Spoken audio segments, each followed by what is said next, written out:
day, beautiful soul family, and welcome back to Miracles Beneath the Surface. All the honor and all the glory and praise goes to our Heavenly Father in Yeshua's name. Beautiful soul family, this message is entitled, The One Who is Mighty in Battle. The One Who is Mighty in Battle. Now, for those who do not know who I'm talking about our Heavenly Father. He's the Alpha and the Omega. He is the first and the last. He's the author and the finisher. And he has the final say. That past tense word, has, not will have the final say, though it is going to happen, but he has the final say. It already has been decreed and declared, and no word will return back void. And this is so amazing, beautiful soul family. So I want to bring up a couple of accounts. You see, what's so interesting is that in this world, they put forth investments to dig up things that are toxic, to bring up things that have died, not to learn from its mistakes, no, but to glorify it. It says in the Bible that these time frames are going to be as a spirit of Sodom and Egypt. So we're going to bring up the truth about it, since they're glorifying lies. All right? Where there is the presence of lies, you will find the truth. And the truth will set you free. Beautiful soul family. In the book of Jasher, that was a book that was taken out of the Bible. And it helps us to understand the details. It helps us to understand the little things. And that's what they did. There are people, prophets, who wrote.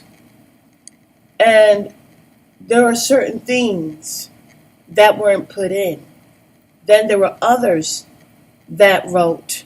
And they were able to fill in those missing pieces. Some things are glazed over because they're meant to focus. Their purpose is to focus on other areas, like Matthew. And Matthew, we see how he, right now in Matthew, marvelous. He talked about things that were not mentioned in Mark and John, and so on and so forth. The genealogy of Yeshua HaMashiach. So there are certain things, in one body, there is not two left hands, two right hands, two left feet, two right feet. No, there is one right foot, one left foot, one right hand, one left hand, and it has its own purpose. Certain areas are not meant to be covered by just one area. Our bodies is fearfully and wonderfully made, both physically and spiritually, and as we are the body of the Messiah. Hallelujah. The church. We are one body. Okay? And so this is not just about the church right now. This is about the overall church. Hallelujah. Let's go. So, mighty in battle. These are two wonderful accounts, actually, that helps you to see something about not only the pharaohs of Egypt, but it also allows you to understand the kings of Sodom and Gomorrah. So as the scripture states that these time frames will be as the spirit of Egypt and Sodom, right? So we see it. Those who have eyes to see sees exactly what's going on. But did you know? Let's start with Pharaoh, okay? So before the Israelites were enslaved by manipulation, but also we should have known. We shouldn't have forsaken our Heavenly Father, okay? But it was all by the Balaam doctrine and mass repetition of manipulation. We see that today. Back then, however, they were fighting against a king. Few kings, few battles. And the Egyptians were not winning. They had mass carnage. And so guess what? They asked the Israelites, please help us fight this battle. The Israelites called upon Yahweh, our Heavenly Father, to win the battle. Not to just fight, but to win. And that's exactly what took place.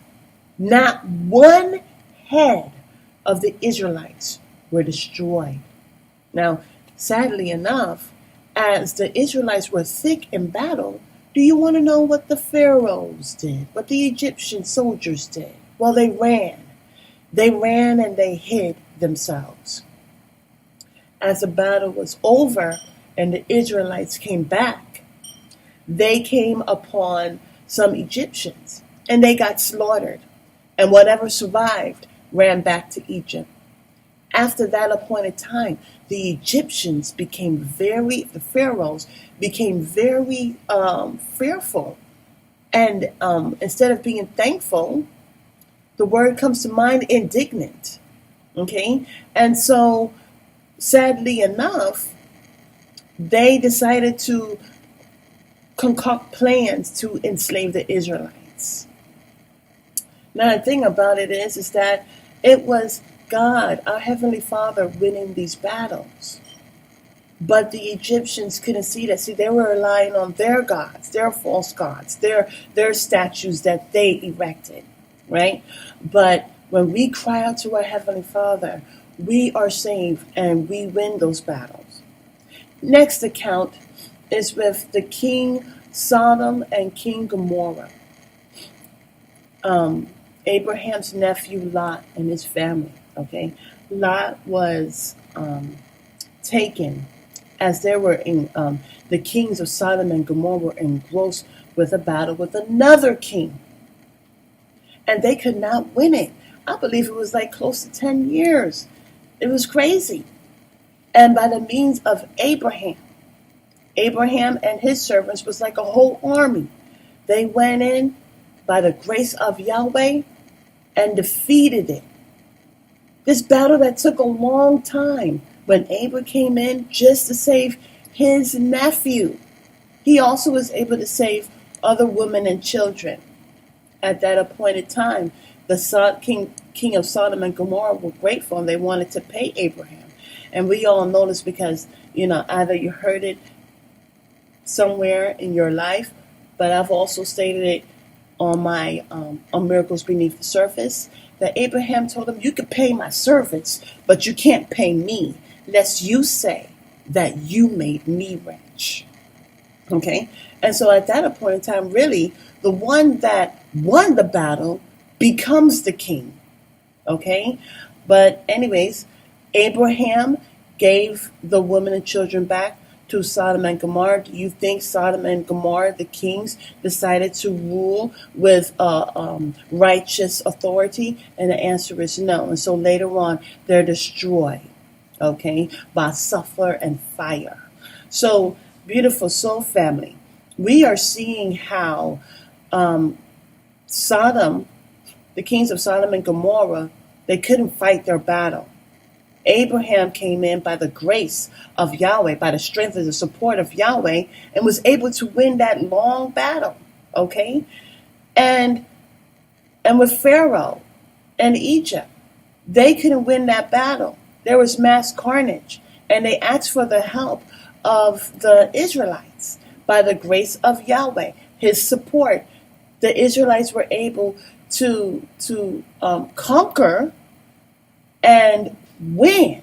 Well, that's the same thing as conquering, but they were able to win, and no Israelite died.